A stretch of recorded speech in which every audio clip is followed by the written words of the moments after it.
listening to Vedge Your Best with vegan life coach Michele Olander, episode 84. Vegan doubts are not a problem.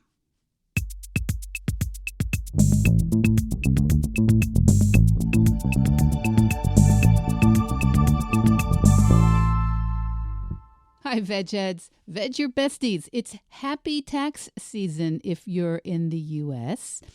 And apparently, I just learned this, even though I am married to a Canadian and all my kids are Canadian citizens, it's also tax season in Canada, as well as the U.K. So those are the three countries where the lion's share of my listeners are. So chances are, if you're listening this week when it comes out, it's tax season.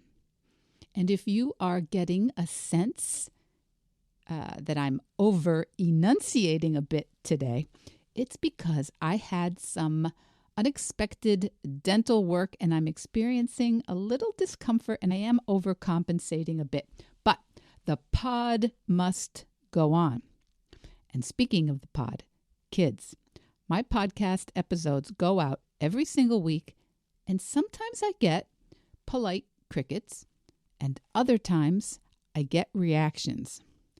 And recently there have been some reactions to the What Will People Think episode. That's episode number 82 a couple of weeks ago.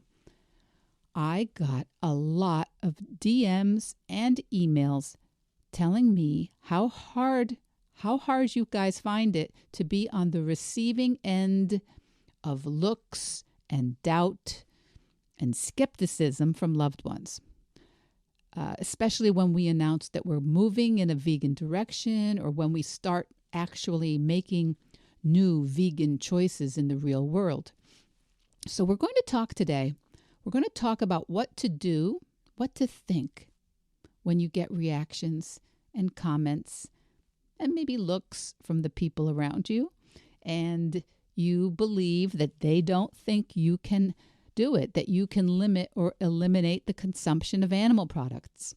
They doubt that you can change the way you eat and live. And maybe it sounds, some of you said, well, it sounds like, oh, vegan this time. I thought it was keto. Well, you can still eat tuna, right? Or, here we go again. You really think that this time is going to be different? Or, yeah, okay, yeah, all right, let's just wait and see what happens, but don't expect me to eat tofu. I think we've all had some aspect of this on the continuum of reactions. And maybe you've experienced it in a big, overt, maybe aggressive way, and maybe it's been in a smaller or teasing way. But most of my clients do report this, especially in the beginning, but not only in the beginning, and not only with a shift away from eating animals. This can happen for all of us anytime with all sorts of new initiatives or new plans. It could be changing a job or wanting to lose some weight or get fit or go back to school, maybe to stop over drinking, or even declutter the house, right? And typically, the situation unfolds like this. You're excited, you're ready, you've got some thoughts and beliefs that you're ready to live in a different way. And for the sake of this podcast, typically you might be ready to honor your health or show up to do your part for the environment and to disconnect from industrial animal agriculture. And you may be feeling all the reasons, all the connection, the alignment, and then the people you love and care about most may express doubt. Doubt that you can do it. Sometimes they say it straight out, I doubt you can do it. And other times you get the impression that they doubt that you can follow through on your goal. And if you listen to some of my clients who've had this challenge, the feelings they have can be really strong and really uncomfortable. Feelings like anger and disappointment, feelings like shame that this person who knows you maybe someone who knows you really intimately, a partner or a parent or a sibling or best friend. The who really doesn't matter. What matters is that you're hearing someone you care about, someone you respect, tell you that they doubt you can do this thing that you want to do. It can be an intense feeling. It can be painful. So, if this is something that has come up for you, or you're concerned about it, sensing that you may be getting looks and feeling that your efforts to move in a vegan direction are being, discounted or not taken seriously, there's a way of looking at this. There's a way of showing up to this situation that I think can be helpful. And first of all, as I've said before, it's not responding to it, right? It's not responding. It's not about confronting or arguing with anyone else, because you are already experiencing some disconnection in this relationship when this occurs, right? And sometimes instead of just feeling that for a bit, we want to jump to another feeling right away, one that feels a little more powerful. Instead of feeling like we are on the side of being judged, we want to be the judger right away. And if you're like me, you do not enjoy feeling hurt.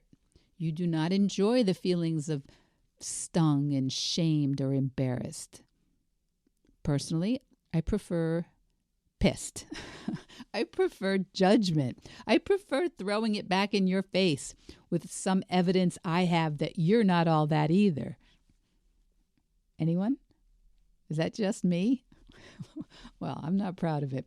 But, I have a theory that half the time when we're talking, we aren't even saying original, heartfelt, accurate things. And there's a reason for that. Our brains have evolved to take shortcuts. Small talk is an example of a shortcut. It's a shortcut of how we communicate with each other, how we show up for each other. Small talk. How are you? I'm fine. What's going on? What's the weather?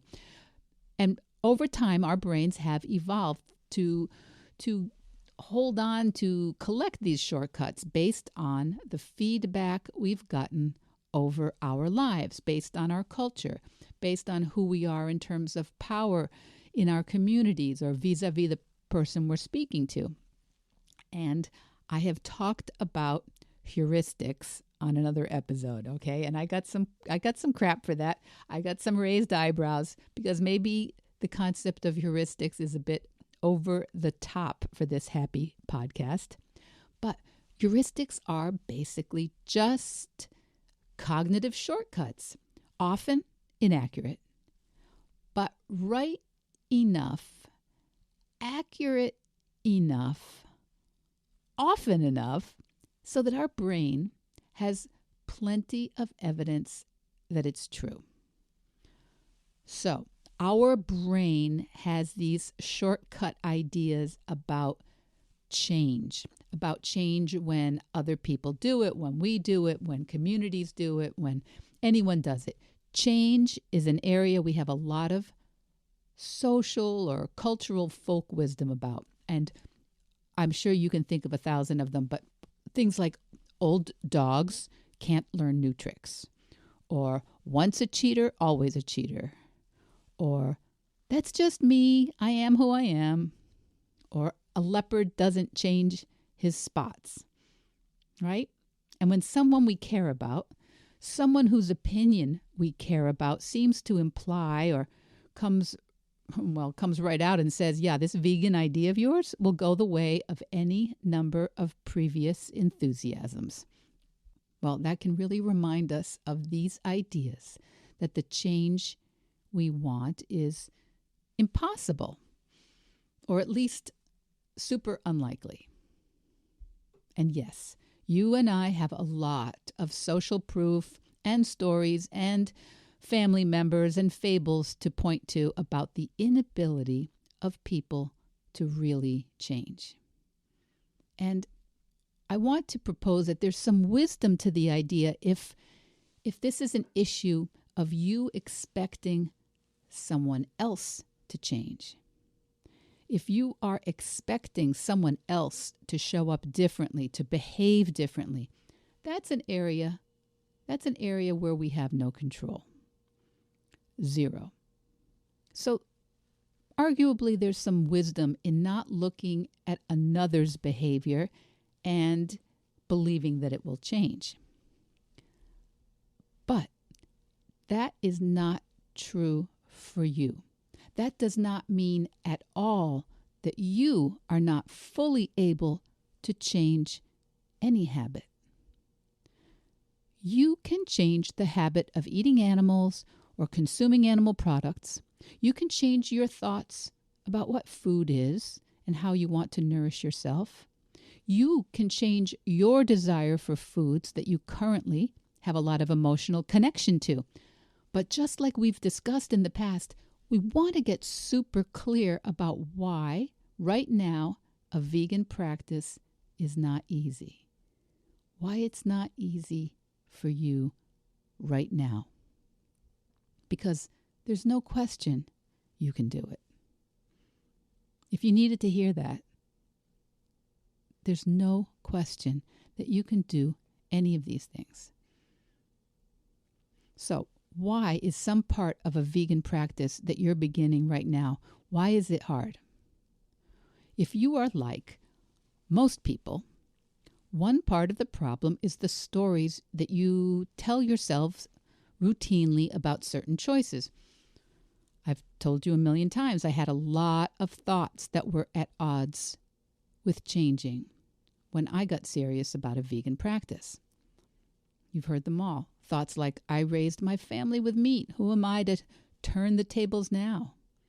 Or, my poor husband, this is going to be so annoying for him, and I'll probably fail at it anyway, so why even do this? Or, I'm in my 50s. How likely is this to work? Or, so much of our socializing right now includes friends who serve meat and dairy, fish and eggs. What's my life even going to look like? And for goodness sake, look at all these celebrities who say they're vegan for a bit, and then suddenly they aren't. If they can't, what business do I have thinking I can pull it off? So, I have had all the doubts. And as I said last week, or I guess it was the week before, when a friend or family member shows up in a way that seems to be challenging or unsupportive, we may feel that in an emotionally outsized way. It may really sting because we're using other people's doubts to kind of confirm our own fears, and they distract us from our own thoughts because it's a little more comfortable to be super hurt with you or kind of angry with him or disappointed by them rather than feel those things about ourselves. But I want you to know that you don't need half as much support as you think you do. You need almost no support external to yourself. Your brain, the part of you that probably likes change least of all. Remember, let's back up. Your brain wants to figure out how to find all the shortcuts, do all the things as efficiently and as unconsciously as possible. Changing a bunch of your choices, honestly, that sounds like a really bad idea to that part of your brain.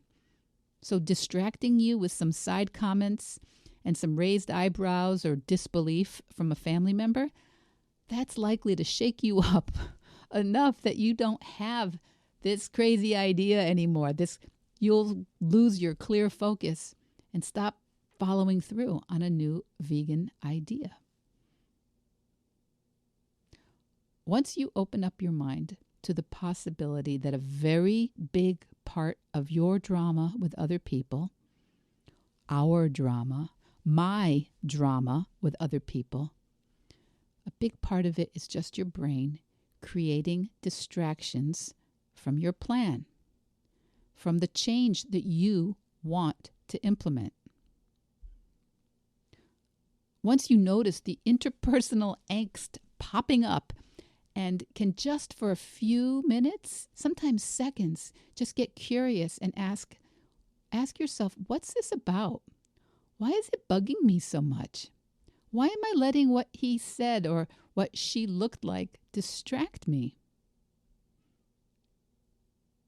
Because unless you are somehow, honestly, physically dependent on the other person, the only person who can change your consumption, your choices of food, your choices of materials, the only person who can stand in your way on your vegan journey is you.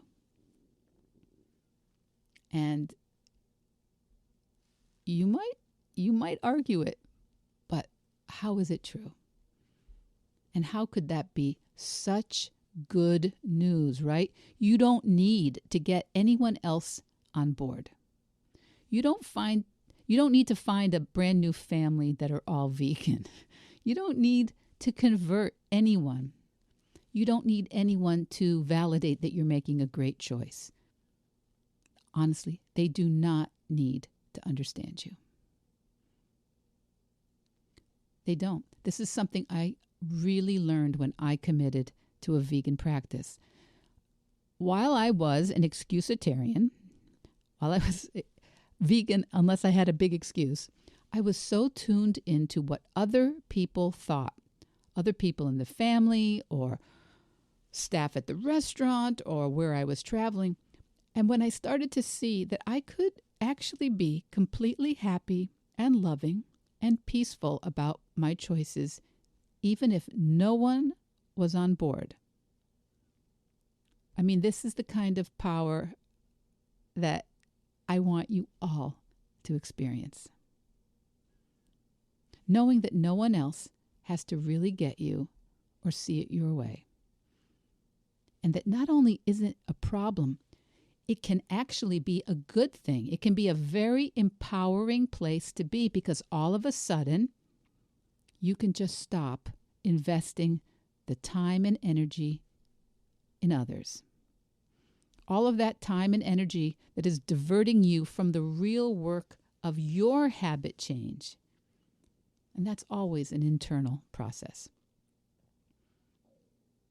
So, please try this thought on and see how it resonates with you. Because I do know the temptation, I do, of preferring to feel annoyed with someone else or upset with someone else rather than redirect all my thoughts to how I am showing up.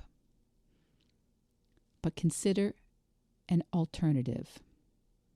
Consider an alternative when you find yourself, for want of a better word, triggered by someone else's seeming lack of support. Can you imagine redirecting your thoughts for a moment from what other people think and get honest with yourself? What do you think about your ability to limit animal products? What do you think about your ability to succeed in living a full and satisfying life without animals as a source of food, as a source of materials? When we're angry and hurt, we don't focus on our own beliefs. We spend time and energy in a place that's actually not going to help us create change. And I want to encourage you to be really brave enough to ask yourself, do you think you can commit to a vegan practice? Do you think that you can actually change the habits of your choices? Really, be honest with yourself. Most people don't want to be honest with themselves because they're kind of afraid of their answers. They're afraid. They have doubts when they think about whether or not they can change. I watch people do this all the time. They say, well, I believe you can change. I believe other people can change. I can see all these other people saying they're vegan or she's whole food plant-based and explaining how crucial it is for the environment and for human health and to stop animal cruelty. But maybe deep down I don't believe.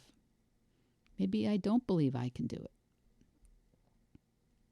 So many of us do not want to have that honest conversation with ourselves regarding our big new goals. We think that if we have doubts, we're weak or bad or uncommitted, undisciplined.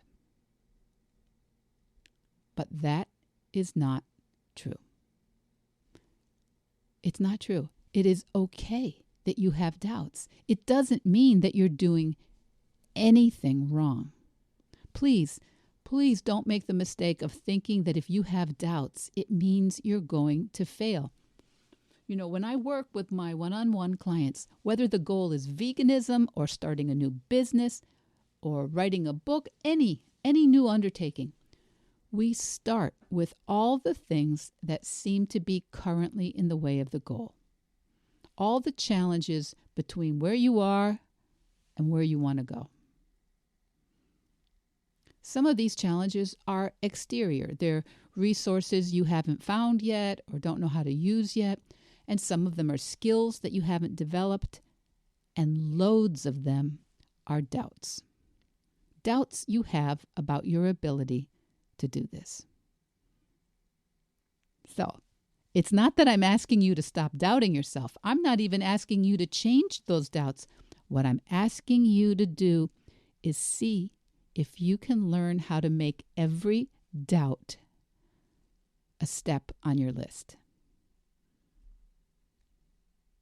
You don't need to eliminate the doubts to succeed. In fact, you can start to see those doubts as simply a way your brain is working correctly. This was a really powerful shift for me, and not just with my own personal work to follow a vegan practice, but I've used this with every area of my life because, listen, it wasn't just there. It was in so many areas of my life. I had doubts about going back to school and getting my master's, about creating my business. I had doubts about showing up for this podcast every week. I have doubts sometimes about how I'm going to show up for my family and stop believing that pursuing my interests is being ungrateful or uncaring of my relationships.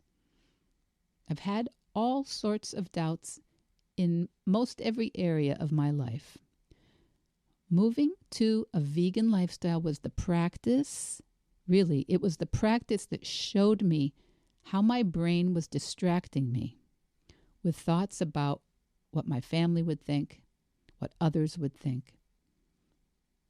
And since dealing with that, confronting those doubts, I feel so much power to be in charge of my own experience in this life. And I have just as many doubts as then, probably, maybe more. Who knows? Because I'm trying more things, especially when I try a new thing. But I no longer see doubts as evidence that I can't. The work you do here can be a really powerful application for you to take to every area of your life. Every area.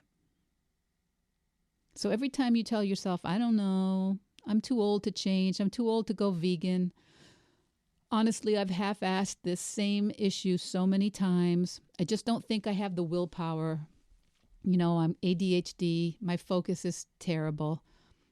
There's too much family baggage, there's too much cultural baggage.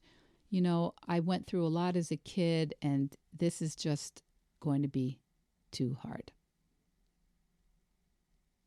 The lower brain, that more primitive part of our brain that cares about survival, it cares about saving energy. And guess what? It really likes habits because habits are all about saving energy. We've talked about that here, right? But it bears repeating. Changing a habit, doesn't matter what the habit is, doesn't matter if it's eating animals or procrastinating or over drinking. Changing a habit always requires energy at first for you to create that new neural pathway. And there's going to be some tension. There's going to be some tension in your brain between evolving as your higher brain wants to and stagnating, which your lower brain recommends. You're always going to have this desire to evolve to a new version of yourself, evolve to a place where you're not just operating on instinct, and you're also always going to have this desire to save energy and just do what you already know how to do, because you've got both parts in your brain. Nothing has gone wrong. There's always going to be a tension there, and that's not a problem because your doubts aren't the truth. If you're multitasking or changing lanes or vacuuming, come back to me right here, right now. This is the one thing I want to make sure you hear today. Your doubts are not the truth. Your doubts are not the truth. Your doubts are just your lower brain's way of saving energy. Because when you believe a doubt, when you think, yeah, that's probably the truth, then what happens? What happens? You don't take action. This perspective really changed things for me, because instead of seeing myself as like, oh God, I've got too many doubts and I shouldn't be doubting myself, maybe it's not the right choice for me, I need to make all these doubts go away, I started to be able to get curious and try to reframe them a little, to see them as a very normal process unfolding inside my very correctly working brain. It was like, oh, of course I have doubts because I have a brain that's working. I have a brain with a proactive, long-range, higher brain that would like to try new things and grow. And I also have a brain that has a survival-focused lower brain that offers me fears and doubts as a way of keeping me alive. Doubts are what keep me from trying new things. Doubts are what keep me from creating those new neural pathways if I believe those doubts. Your brain is all about saving energy, and those doubts are trying to get you to give up this crazy idea. So when you start to understand that, when you start to understand your doubts that way, it's like, oh, right. This is just normal. I have this part of me, this part of my brain that just really cares about survival. It's like find pleasure, avoid pain, and do it as efficiently as possible. We can very quickly see how eating the foods that we grew up with, the foods that surround us, these foods that are subsidized and unnaturally cheap, they may be in our brains right now as choices that give us pleasure, help us avoid pain, and they couldn't be easier to find. Of course, we have doubts. When you realize that, when you see that most of these doubts are they're not educated assessments of risk and reward. They're just indications of what your brain is used to.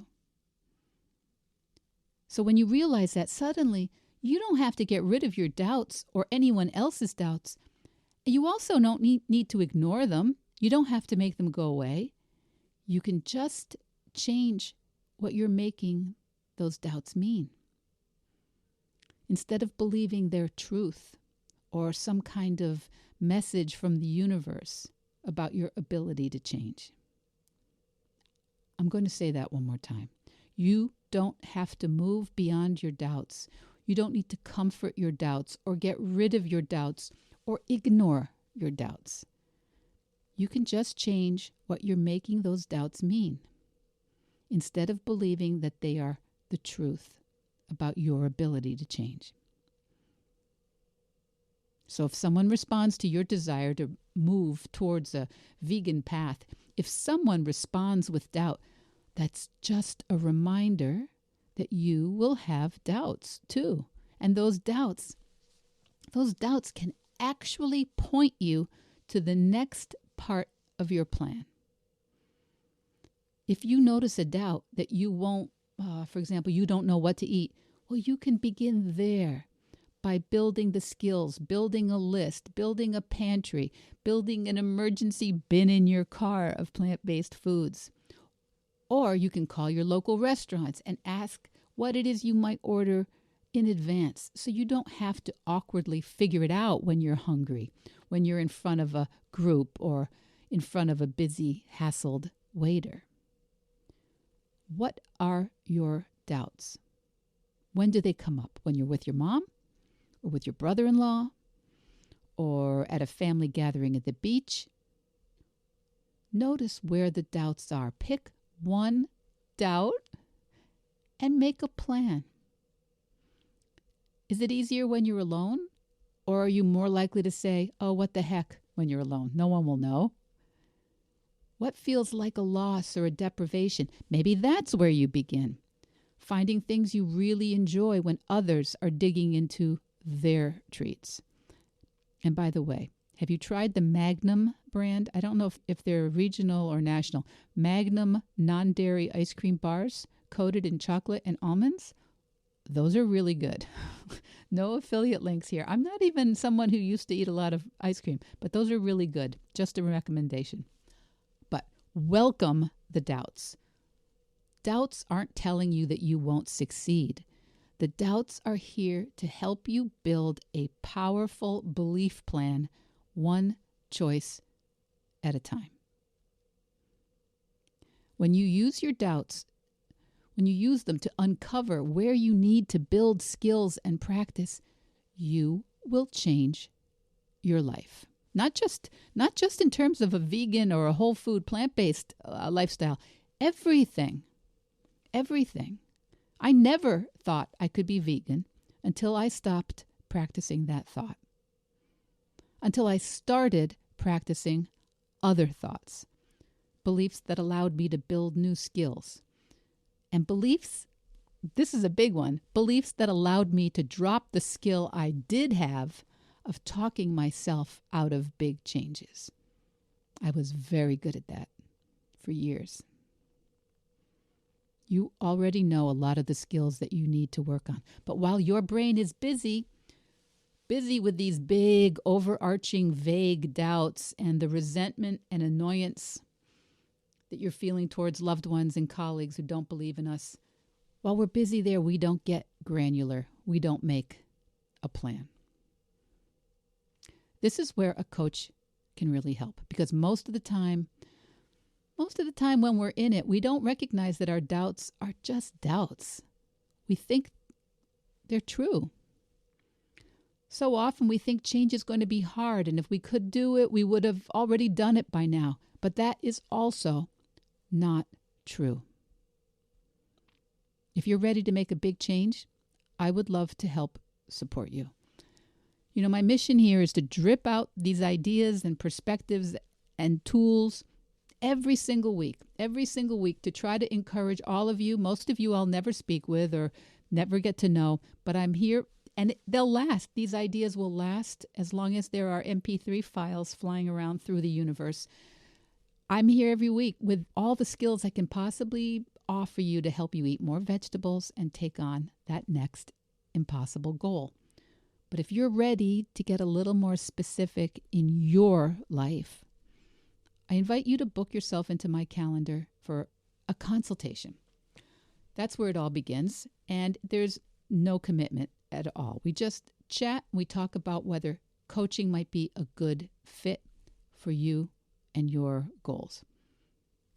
My one-on-one clients always begin with 8 weeks, an 8-week program to grow their self-belief and to build some new skills and triangulate the direction they really want to go in. Because honestly, in just 8 weeks, you can see what an amazing resource having a coach can be, and you can see how much you are capable of that you might have forgotten.